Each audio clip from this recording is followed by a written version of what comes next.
la velocidad de una reacción con la concentración del sustrato. Eso me relaciona la ley de acción de masas. Esta ley de acción de masas pues nos dice que cuando los sustratos, los reactantes se transforman en los productos, va a haber una constante de afinidad, una proporcionalidad. Esa constante de afinidad en este tipo de reacción normalmente la colocamos como K, que es una constante directa. Si esta reacción es reversible, entonces va a existir una constante de la reacción inversa. Por lo tanto, llegamos a la famosa constante de equilibrio. ¿Qué es esa constante de equilibrio? Es la reacción entre K2 sobre K1, constante de equilibrio. ¿Y qué me mide la constante de equilibrio? Nosotros ya en la primera fase veíamos pues que la constante de equilibrio es igual a la concentración de mis productos sobre la concentración de mis reactantes. ¿Pero qué me mide? Me mide afinidad química, afinidad de los sustratos para convertirse, para reaccionar y darme un nuevo producto. Es por eso que la clase pasada les mencionaba, cuando la constante de equilibrio es alta, mayor a 1, eso significa que voy a tener mayor cantidad de mis productos que la concentración de mis reactantes. Por lo tanto, mis reactantes tienen afinidad para convertirse en esos productos. Cuando la constante de equilibrio es alta, significa que voy a tener mayor cantidad de productos en ese determinado momento. Y chicos, ¿cuándo se da esa constante de equilibrio? Veíamos que se da cuando las velocidades se igualan. Y cuando las velocidades se igualan, ¿se modifican las concentraciones? No, no se modifican las concentraciones ni de los reactantes ni de los productos. ¿Listo? Constante de equilibrio. Por lo tanto, si mi constante de equilibrio es baja, menor a 1, como por allí la habíamos escuchado, 1 por 10 a la menos 5, 1 por 10 a la menos 10, baja, pequeña, ¿qué significa? Que hay menor cantidad de mis productos, la cantidad de mis productos en ese equilibrio es pequeña frente a gran cantidad de mis reactantes. ¿Eso qué significa? Cuando la constante de equilibrio es pequeña, por 10 a la menos 5, por 10 a la menos 10, significa que la afinidad de los reactantes para formar esos productos no se da, no son muy afines. Es dificultoso formar esos productos. ¿Listo? Eso es con lo que ya habíamos hablado de la constante de equilibrio. ¿Y cómo podemos relacionar entonces la concentración de esos reactantes con la velocidad de la reacción? Bueno, para eso habíamos visto que habían 3 tipos de cinéticas, 3 tipos de reacciones, donde el efecto de la concentración va a determinar o va a tener relación o no con la velocidad. Para ello, la primera cinética, el primer tipo de reacción es la reacción en orden cero. ¿Qué significa una reacción en orden cero? Que por más que yo aumente la concentración de mis reactantes, la velocidad no se va a modificar, va a permanecer igual. ¿Listo? Entonces, en este caso yo tengo una independencia de la velocidad de la concentración, porque la velocidad se mantiene. Estoy aumentando concentración de sustrato, sí, pero no se puede aumentar la velocidad, se mantiene, es estable, orden cero, estacionario. Reacciones de primer orden. En una reacción de primer orden, por el contrario, vamos a ver que hay una relación directamente proporcional. ¿Por qué directamente proporcional? Porque mientras yo aumento la concentración de mi sustrato, de mi reactante, la velocidad también va a ir aumentando. ¿Listo? Es por eso que nos dicen esta reacción de primer orden, la velocidad de la reacción es directamente proporcional a la concentración del sustrato. Doy un poco, la velocidad aumenta. Aumento un poco más de sustrato, la velocidad sigue aumentando. Primero. Y por último, las reacciones de segundo orden es una reacción donde la velocidad es proporcional al cuadrado de la concentración de mis sustratos.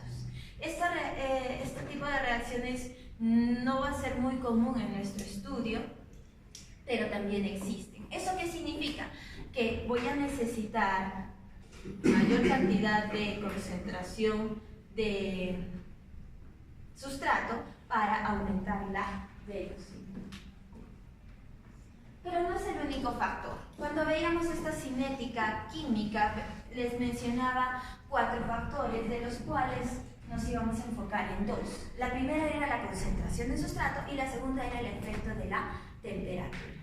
Cuando hablamos de la temperatura, estoy segura que ustedes en algún momento deben de haber escuchado, no disuelve algo.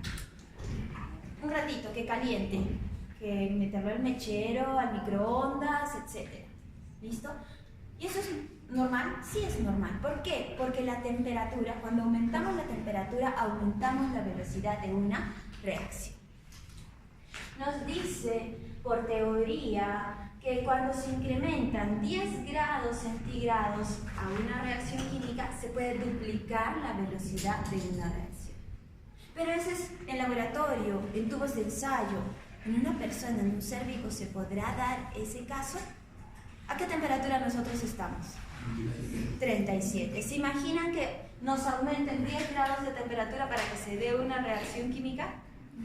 Ustedes médicos que saben de lo que significa el aumento de la temperatura, que una persona sufra de fiebre, ¿cuáles son los valores cuando nos dicen, no, ese niño tiene fiebre?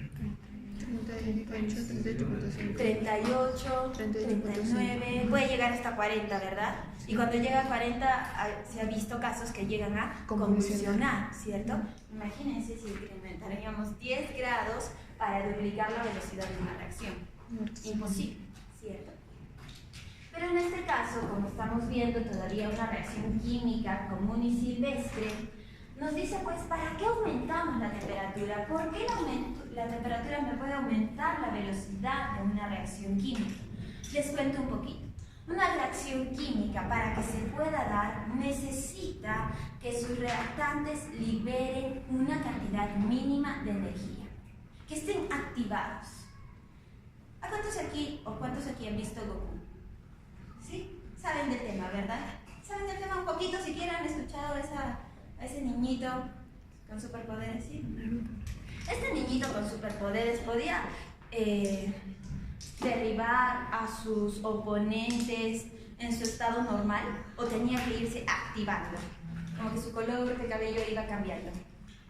Mientras más fuerte era el oponente, más cambiaba el color de su cabello, ¿cierto? Y él lo decía, ¿cómo le llaman? ¿Super Saiyajin? Ya, perfecto. Nuestras moléculas necesitan convertirse en Super Saiyajin. ¿En qué sentido? ¿Cómo que Super Saiyajin? Ya, en palabras, en términos científicos, necesitan liberar cierta cantidad mínima de energía para que se pueda dar esa reacción. Y esa cantidad mínima de energía va a depender de la energía cinética característica propia que cada sustancia posee. Esa energía cinética, esa mínima cantidad de energía, me va a servir para pasar una barra energética. No sé si la puedan ver aquí. Yo tengo en esta pequeña imagen, que vamos a ver más adelante, reactantes. En este caso son sapitos. Pero para poder salir del lugar en donde están y crecer, continuar con su desarrollo, tienen que pasar una barra. Una barrera. En este caso de nuestra reacción química se conoce como una barrera energética. Y normalmente es alta. Y para poderla pasar tienen que activarse. ¿Y qué significa activarse? Liberar cierta cantidad mínima de energía. Cuando se han activado, recién pueden atravesar la valla para formar los productos. ¿Listo? Sin embargo, cuando nosotros aumentamos esa temperatura, lo que hacemos es ayudar a estos reactantes a activarse, a llegar a esa mínima cantidad de energía para poder atravesar la valla. Si no aumentamos la temperatura, pueden existir ciertos catalizadores, por allí de repente el hierro, que pueden ayudar a facilitar esta reacción. Entonces, la velocidad de reacción será mayor cuanto mayor número de moléculas activas estén presentes. Pero una enzima tiene un punto máximo de temperatura. Exacto. Cuando duplico la primera temperatura y pasa a ese punto máximo de temperatura. Entonces se pierde la actividad. Deja de ser interferencial doble. Exacto. Pero ¿por qué hablábamos de esto? Porque hablamos de una cinética química común y silvestre en laboratorio. En esa reacción química muchas de las enzimas no trabajan, o mejor dicho, no contamos con enzimas para ese tipo de reacciones. Pero cuando hubiera enzimas, esto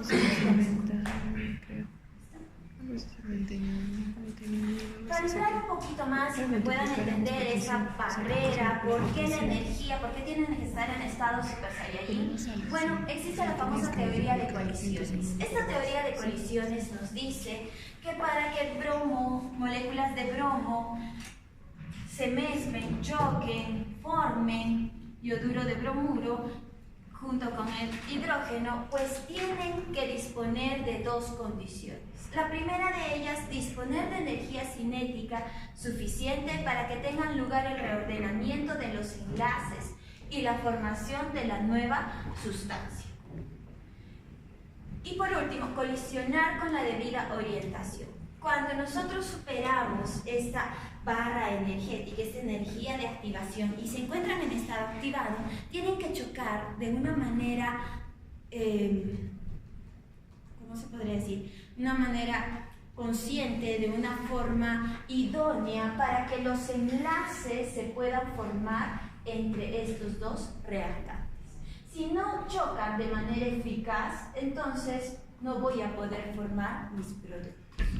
Esa energía de activación, esa energía cinética, lo que hace pues es ese reordenamiento de los enlaces para que el choque sea eficaz. Para que el choque sea eficaz. Entonces, en una cinética química hemos visto tres elementos. El primero de ellos relacionados con la velocidad de la reacción. Y dijimos que la velocidad de la reacción es la medida está medida por la cantidad de productos formados o por la cantidad de sustratos transformados en un determinado tiempo. Esa velocidad va a ser afectada por la concentración de sustrato y por la temperatura. ¿Nuestras enzimas pueden afectar la velocidad de una reacción? Sí, van a aumentar la velocidad de una reacción. Entonces, de estos tres elementos de la cinética química, vamos a ver cómo las enzimas pueden afectar a la velocidad de la reacción. ¿Listo? Segundo elemento, constante de equilibrio. Cuando hablábamos de la constante de equilibrio, hablábamos de ciertas constantes de proporcionalidad, de la velocidad de ida y de la velocidad de vuelta, que nos medían la afinidad de estas moléculas para transformarse, para formar el nuevo producto.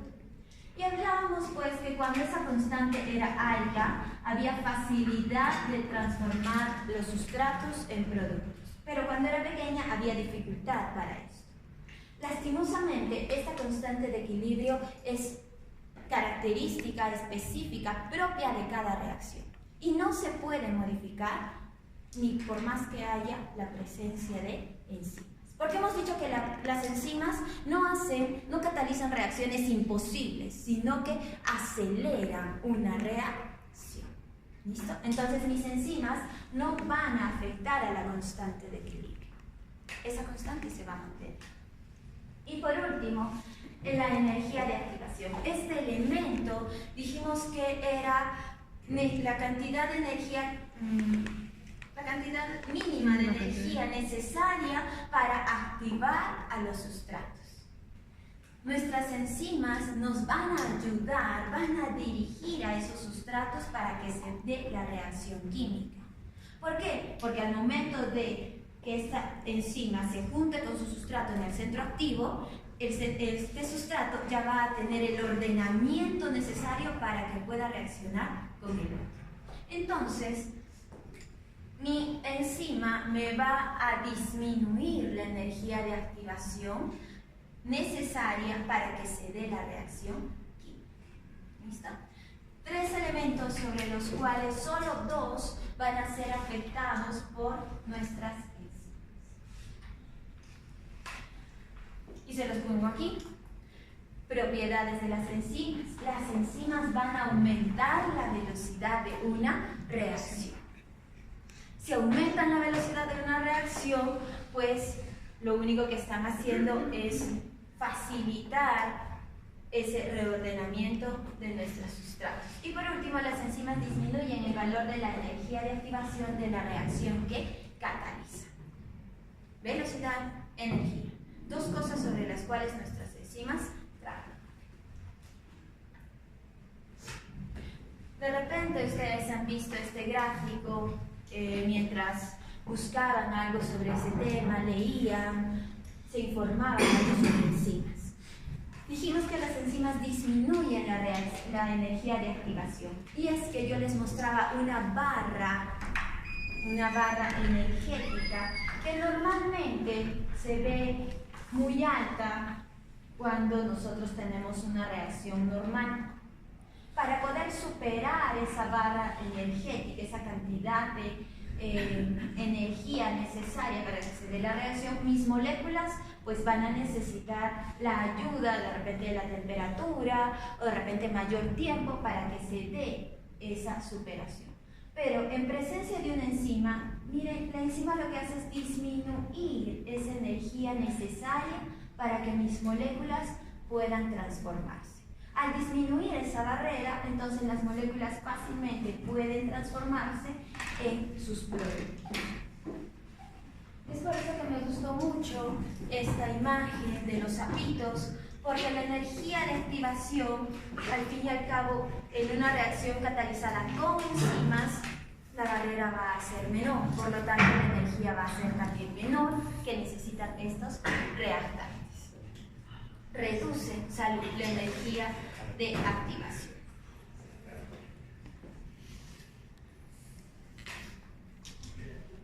Factores que modifican la velocidad de las reacciones enzimáticas.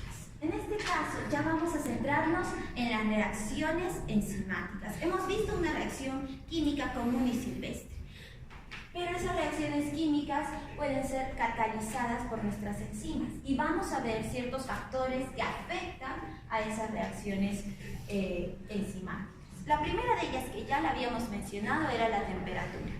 Dijimos que el aumento de la temperatura nos puede desnaturalizar, puede afectar a la actividad de nuestra enzima. Por otro lado, también vamos a ver el efecto del pH. Es lógico. ¿Cuál era la estructura de nuestras enzimas normalmente? Proteica. Si es proteica, entonces el pH la va a afectar. Por otro lado, tenemos la concentración de la enzima.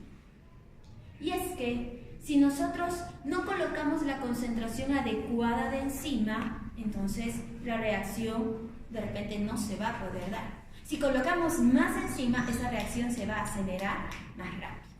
¿Listo? Y por último, la concentración de sustrato. Y vamos a ver que esa concentración de sustrato me va a modificar totalmente la velocidad de nuestra enzima. Veamos, efectos del pH y la temperatura sobre la velocidad de las reacciones químicas. De manera general, nosotros podemos ver aquí dos gráficas. En estas dos gráficas vemos el efecto del pH y de la temperatura. Si en el eje de las abscisas, X igual a eje de las abscisas, colocamos estos dos factores, y en el eje de las ordenadas, o sea en el eje Y, colocamos la actividad enzimática, que es igual a la velocidad enzimática, vamos a ver que hay siempre un pico máximo en cada una de esas gráficas. ¿Qué significa ese pico máximo? Una temperatura o un pH óptimo, ¿cierto? ¿Por qué? Porque a ese pH, a esa temperatura, tengo una mayor velocidad de la reacción, una mayor actividad enzimática. Por el contrario, en los extremos, lo que vemos es poca velocidad, casi nada. Por ejemplo, está bien pegado al cero en los extremos. Bien pegado al cero. ¿Qué significa? Que ha perdido actividad. No hay esa velocidad encima. Y es por eso que les ponía aquella imagen muy curiosa, ya que frente a esos factores extremos o de sus pHs óptimos, mi pobre enzima va a estar desnaturalizada, sin actividad. ¿Listo?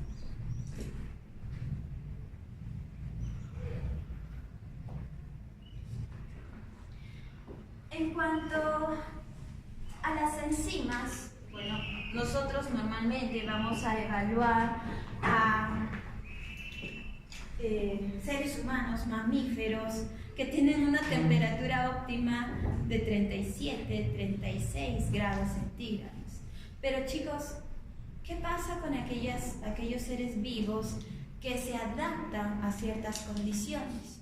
Estoy segura que ustedes de repente habrán oído hablar de las bacterias y algas que se encuentran en zonas de elevada temperatura, o aquellas que están en el Ártico, pero que existen. ¿Qué pasa con ellas? ¿No tienen enzimas? La respuesta es sí, tienen enzimas. El detalle es que se han acondicionado a su medio exterior, a su medio ambiente. Por ejemplo, les ponía aquí un grafiquito muy interesante, no sé si habrán oído hablar del famoso río hirviente que existe en nuestra Amazonía, donde realmente dice que cae allí un pobre animalito y no vuelve a salir. ¿Qué pasa?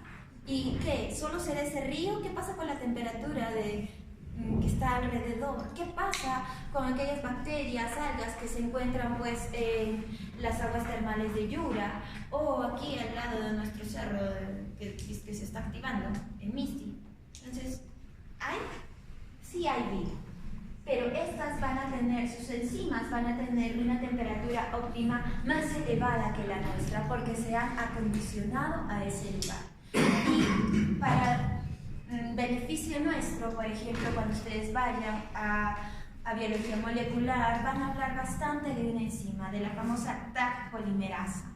Esta Taq polimerasa es una enzima, bueno, como toda polimerasa, es una enzima que se encarga de la replicación del DNA. Pero Taq viene de su ser vivo, Thermophilus aqueous, el cual puede soportar temperaturas elevadas, y nos dice que su enzima Taq polimerasa tiene una temperatura óptima de 100 grados centígrados, 100, y no se desnaturaliza.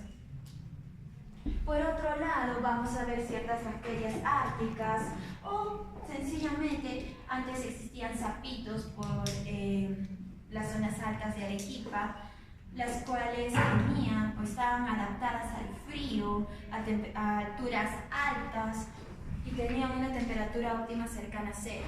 5 grados centígrados era su temperatura óptima. Y vamos a ver pues cómo esas enzimas pueden trabajar a esas temperaturas. Efectos del pH sobre la actividad enzimática. Bueno, no tendremos que ir tan lejos, sencillamente en nuestro organismo vamos a encontrar diferentes zonas que poseen diferentes pHs. Hablábamos de la famosa amilasa salival, la cual va a tener un pH óptimo de 6, 6.5. La pobre, cuando llega al aparato digestivo, sobre todo al estómago, con un pH altamente ácido, se desnaturaliza, ya no puede trabajar, pierde la actividad enzimática. Sin embargo, otra enzima, la pepsina, que se encuentra, que va a trabajar en el estómago, tiene un pH de trabajo óptimo cercano a 2. Miren su velocidad de reacción es alta comparada con el resto del rango del pH. Por otro lado, la tripsina, su amiga, que cataliza, se podría decir lo mismo porque rompen enlaces peptídicos, pero la tripsina se encuentra en el intestino. Su pH óptimo no es de 2, al contrario, está cercana a 7, 7.5. Por otro lado, las lisosimas van a ser enzimas encargadas de la degradación de varias moléculas, y estas van a tener un pH óptimo cercano a 5. Efectos del pH sobre la actividad enzimática.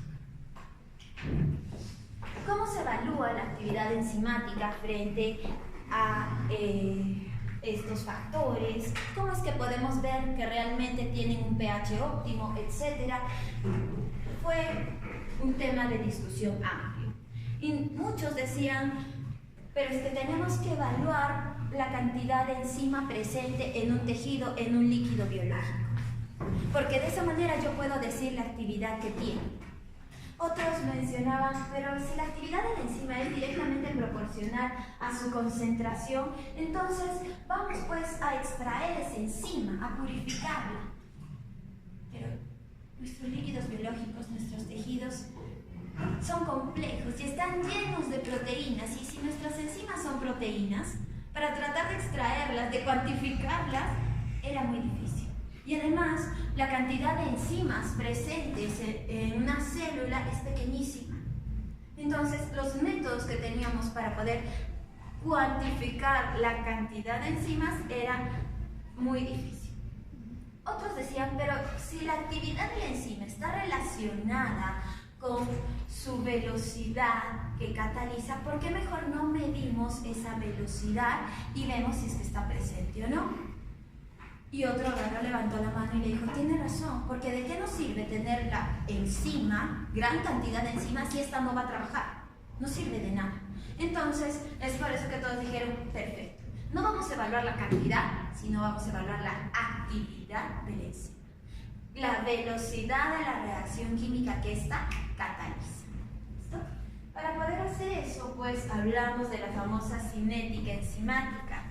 Esta ciencia estudia, mide la velocidad con la cual una enzima va a trabajar en condiciones óptimas de pH, de temperatura, de concentración de enzima, la presencia de ciertos cofactores o activadores, etc. La velocidad de la reacción es la variación de la concentración de productos o sustratos por unidad de tiempo. Eso ya lo habíamos visto. Pero para que todos tengan el mismo concepto, dieron una unidad específica, básica, para esta actividad enzimática, para esta velocidad de reacción, y las conocemos como unidades internacionales. Las famosas unidades internacionales son los micromoles por minuto. Micromoles de sustrato transformados por minuto o unidades internacionales. Mientras que la Comisión de Enzimas dijo, bueno, ¿sabes qué? Micromoles por minuto, no, vamos a dar otra unidad que es mucho más usada, el famoso catal. ¿Qué es un catal? Son los moles por segundo. ¿Listo? Ojo, unidades internacionales, micromoles por minuto, catal, moles por segundo. Y si necesitan hacer una conversión, yo creo que sencillamente gracias a estas unidades ustedes podrían hacer la conversión de uno por otro. ¿Listo? Entonces, al final, esta cinética enzimática me va a proporcionar información directa de dos cosas: del mecanismo de acción de la enzima y de la especificidad que tiene esta. ¿Por qué del mecanismo de acción? Porque gracias a diferentes factores yo puedo saber cuál es su pH óptimo, cuál es su temperatura óptima, si es que necesita o no necesita cierto cofactor, mecanismo de acción. Especificidad, porque lo puedo poner frente a un sustrato o frente a otro y ver sobre cuál trabaja mejor. ¿Listo? Especificidad. Cuando hablamos de esta cinética enzimática, vamos a ver tres tipos de actividades. Actividad enzimática propiamente dicha, que ya le hemos mencionado, que es igual a una velocidad de una reacción, o sea, micromoles de sustrato transformados por unidad de tiempo, por minuto. Actividad enzimática. Actividad específica. Ojo, la actividad específica mide el grado de purificación de mi enzima. ¿Por qué? Porque hemos dicho que esto es una mezcla de proteínas y yo quiero saber qué tan pura extraído o está proteína.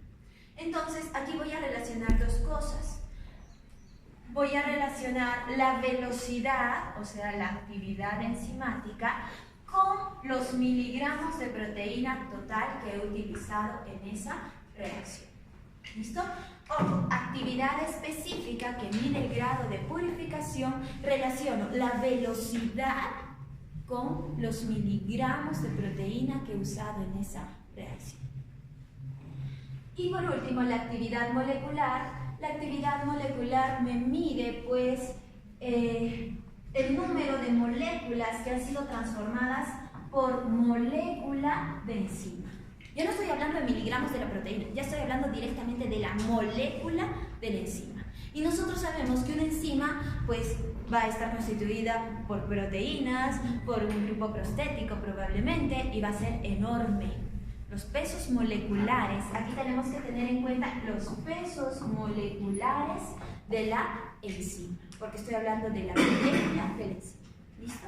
Entonces, actividad molecular, número de moléculas de sustrato transformadas por molécula enzimática por unidad de tiempo. En esta cinética enzimática vamos a tener diferentes curvas de cinética. Si lo que yo estoy midiendo, evaluando, es la cantidad de sustrato consumido en un determinado tiempo, voy a tener una curva de velocidad como la roja.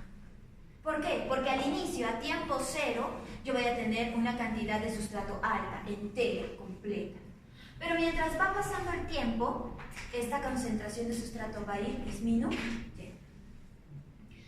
Si no puedo determinar el sustrato, si no tengo la técnica para poderlo determinar, de repente puedo determinar el producto que está apareciendo. Entonces, mi curva de cinética lo que mide es la aparición de ese producto. A tiempo cero voy a tener 0 productos. Pero mientras va pasando el tiempo, este producto va a ir apareciendo hasta que el total de sustrato sea transformado en ese producto. ¿Listo? Curvas de la cinética, donde mido, porque relaciono concentración con tiempo, la velocidad de aparición o desaparición de nuestros sustratos sobre tiempo. Ya lo habíamos mencionado, pero algo que sí quiero mencionarles, sobre todo en el efecto del pH sobre la actividad enzimática, es que hay 4 puntos sobre los cuales nuestro pH puede afectar. El primero de ellos nos dice: el pH puede afectar a los grupos ionizables del centro activo de nuestra enzima que se están encargando de la unión con el sustrato. Si modifica los grupos que se encargan de la unión con el sustrato, ¿se podrá unir y formar el complejo enzima-sustrato? No. ¿Por qué? Porque ya no van a encajar estos dos, por lo tanto, mi sustrato ya no se va a poder unir al centro activo. ¿Listo? Primer punto.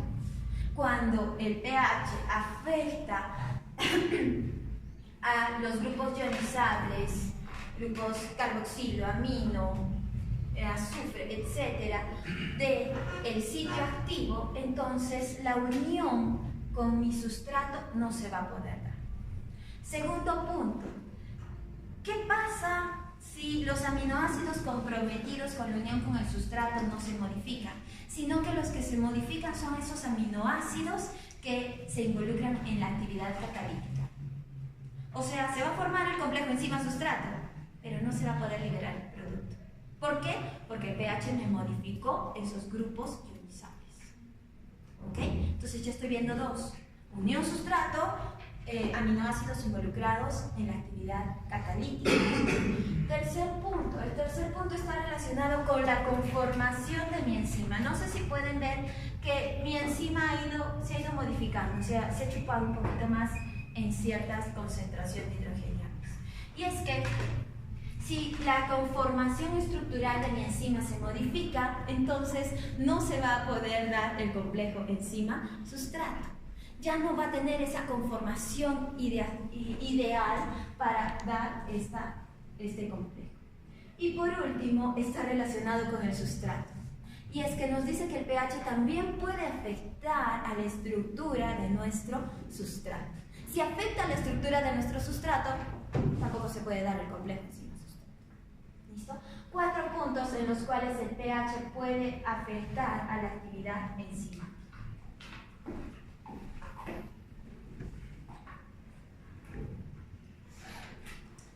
Vamos a ver diferentes curvas. En este caso, Chicos, las curvas que obtenemos al medir el efecto del pH sobre la actividad enzimática tienen forma de campana normalmente. ¿Qué significa esto? Que mientras van llegando a su pH óptimo, estas van a ir aumentando proporcionalmente su velocidad de reacción. ¿Listo? Tienen forma de campana. Aquí vemos otra vez 3 enzimas muy comunes, la pepsina que ya habíamos mencionado, la ureasa, fíjense, tiene un pH óptimo de 7, neutro, al igual que la catalasa.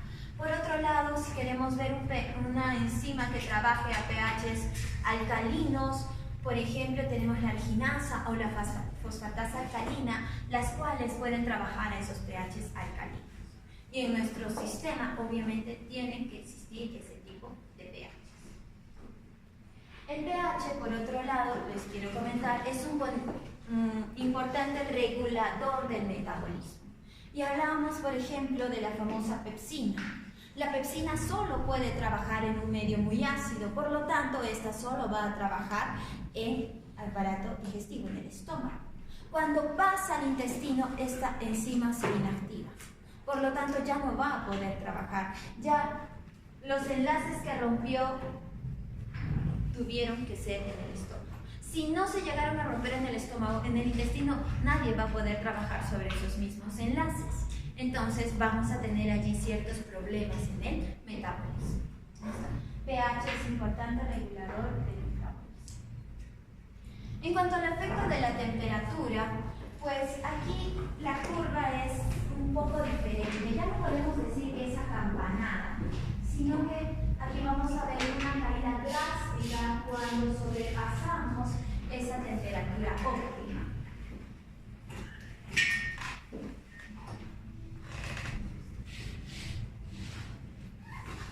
Nos dice, en general, los aumentos de la temperatura aceleran las reacciones químicas, como ya habíamos mencionado.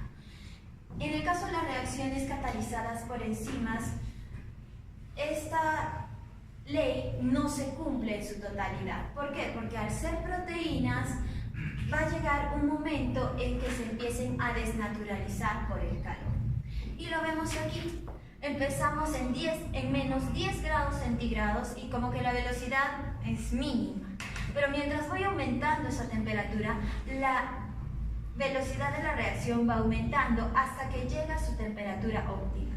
Una vez que llegue a esa temperatura óptima, si se han dado cuenta, el camino ha sido, pues, no drástico, sino ha ido aumentando proporcionalmente. Una vez que llegó a esa temperatura óptima, la sobrepasa, la caída es drástica. ¿Por qué? Porque se desnaturaliza por el calor. Pierde su estructura. Al perder su estructura, entonces la velocidad disminuye drásticamente. No tiene forma de campana. Tercer factor, concentración de la enzima. Cuando nosotros tenemos una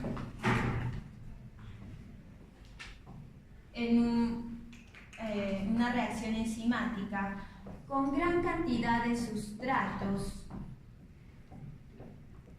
y poca cantidad de enzimas, por ejemplo, solo 2 enzimas,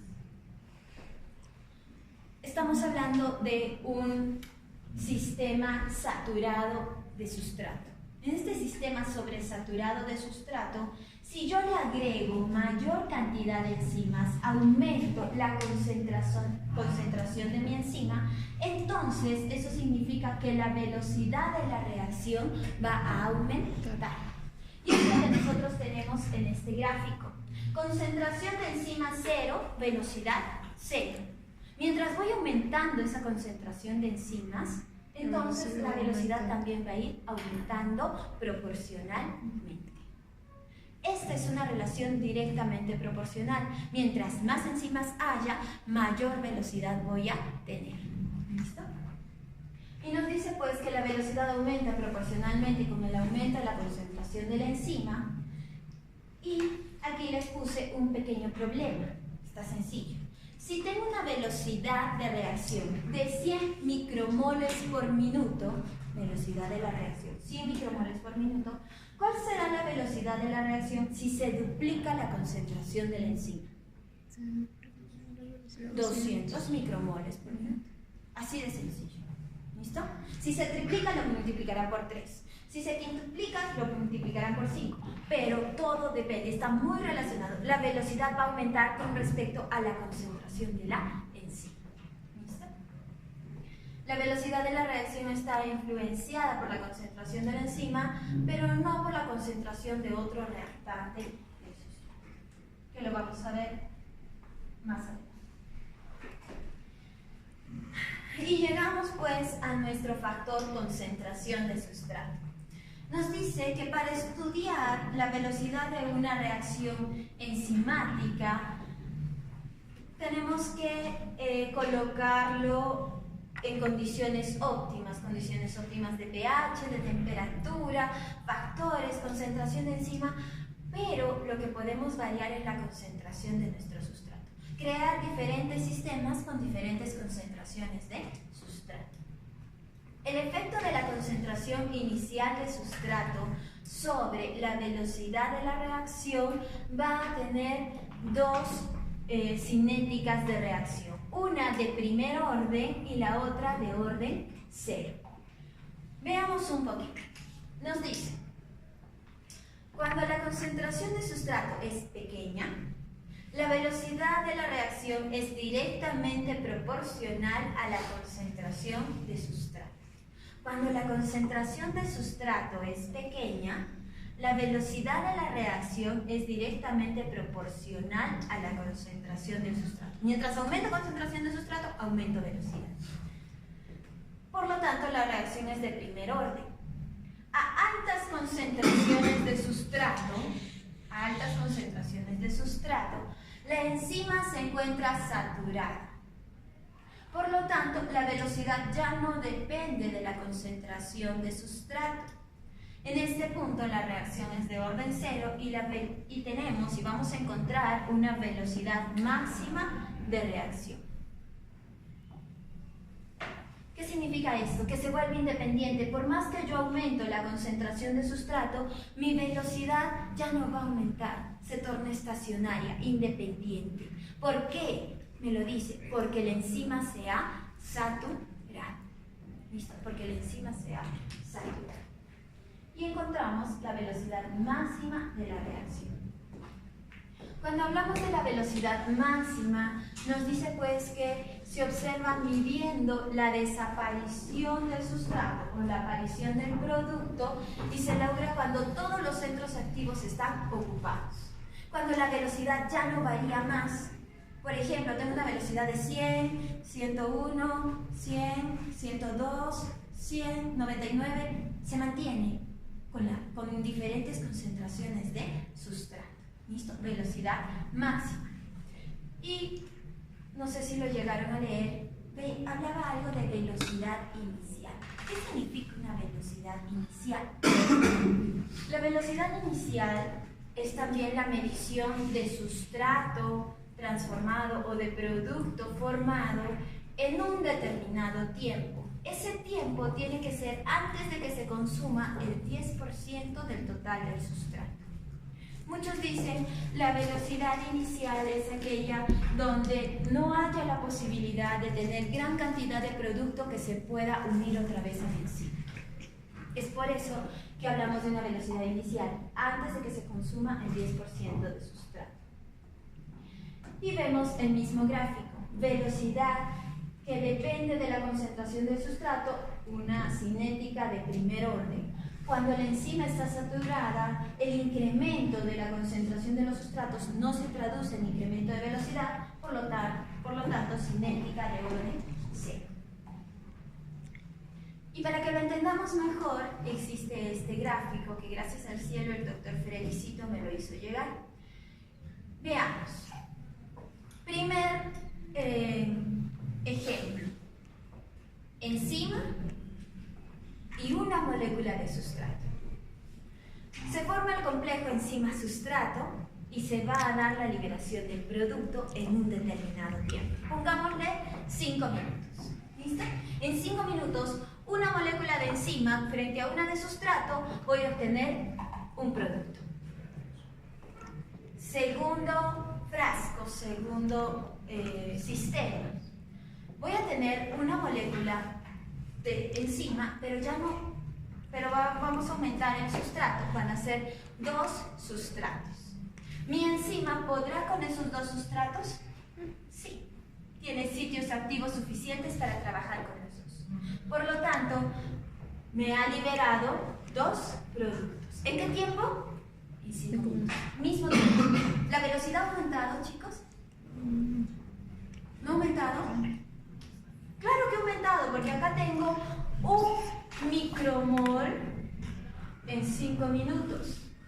Y aquí tengo 2 micromoles en 5 minutos, ¿verdad? Aumenta la concentración, aumenta la velocidad. Sigamos viendo. Siguiente sistema. Este tercer sistema tiene 4 sustratos. 4. En 5 minutos, ¿mi enzima podrá con esos 4? Sí, tiene 4 centros activos. En este caso, mi enzima está saturada, porque ya sus 4 centros activos están ocupados, pero puede con los 4. ¿Cuántos productos me va a liberar? 4. 4 micromoles. 4 micromoles de producto en 5 minutos. Pregunto, ¿la velocidad aumentó? Sí, aumentó. Por lo tanto, en estos 3 primeros sistemas, ¿qué tipo de cinética tengo? ¿De qué orden? ¿0? ¿1? ¿2? De primer orden. Correcto. Una cinética de primer orden. ¿Por qué? A mayor concentración de sustrato, mayor velocidad. ¿Listo? A mayor concentración de sustrato, mayor velocidad. Veamos el último sistema. En este último sistema tengo otra vez una sola enzima. ¿Pero cuántos sustratos? 8 sustratos. ¿Podrá mi enzima con los 8? No. No. Me dice que ella solo puede unir 4. Por lo tanto, ¿cuántos productos me va a liberar? 4. 4 micromoles en 5 minutos. ¿Qué le pasó? Tengo una concentración alta. He saturado a mi enzima. Y al estar saturada, esta ya no va a aumentar su velocidad. Se va a mantener. Por lo tanto, ¿qué orden tengo aquí? 0. ¿Listo? Estacionario. Ya no se da esa relación directamente proporcional. Eso se traduce en este gráfico. ¿Por qué? Veamos. Nos dice pues que vamos a tener diferentes frasquitos, diferentes sistemas, porque hay diferente concentración de sustrato. 0, 1000, 2000, 3000, 4000 micromoles en estos sistemas. En aquellos que tienen baja concentración de sustrato, la velocidad ha ido aumentando de manera directamente proporcional. ¿Ha aumentado sustratos? Sí, pero la velocidad también ha estado aumentando. Por eso hablamos de una cinética de primer orden. Y aquí nos dice, tengo suficiente enzima para poder trabajar con esos sustratos que tú estás aumentando. No te preocupes. Sin embargo, cuando llego al orden 0 estacionario, donde encuentro mi velocidad máxima, miren, tengo la misma cantidad de enzimas, 4, pero todas ellas están saturadas y exceso de sustrato. Por más que te ponga más sustrato, mis enzimas no van a poder trabajar. ¿Listo? ¿Por qué? Porque solo tienen un centro activo. Entonces, este gráfico se le conoce normalmente como el gráfico de Michaelis y Menden, donde podemos encontrar, ojo, podemos hallar la velocidad máxima. ¿Dónde hallamos la velocidad máxima? Cuando se crea esa reacción de orden 0. Una vez que tengamos la reacción de orden 0, que ya no aumenta más la velocidad, podemos hablar de la velocidad máxima. Con esta velocidad máxima, miren aquí, yo puedo hallar la mitad de la velocidad. 0,5 de la velocidad máxima. ¿Por qué es importante esta mitad de la velocidad máxima? Porque con ella yo puedo hallar una constante importante en este tipo de reacciones, la famosa Km. Me dice que la Km es la concentración de sustrato, ojo aquí, concentración del sustrato, con la cual alcanzo la mitad de la velocidad máxima. ¿Listo? Km constante, que traducida es la concentración de sustrato con la cual alcanzo la mitad de la velocidad máxima. Bueno, ¿cómo olvidarnos de estos dos señorcitos?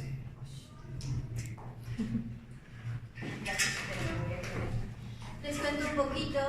Estos señorcitos eran un poco raciados, les hacían bullying. Uno porque Leonor Michaelis era negrito y decían pues, ¿qué nos puede decir?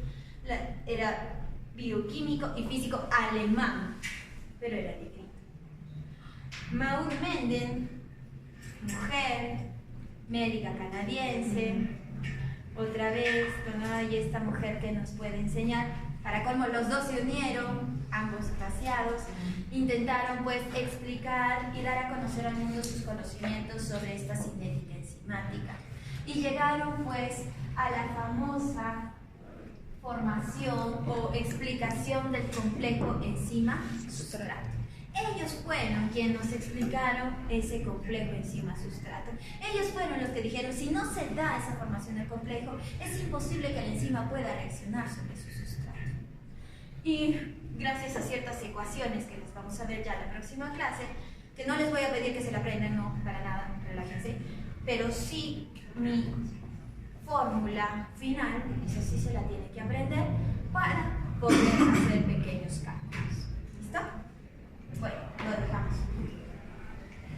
La primera clase de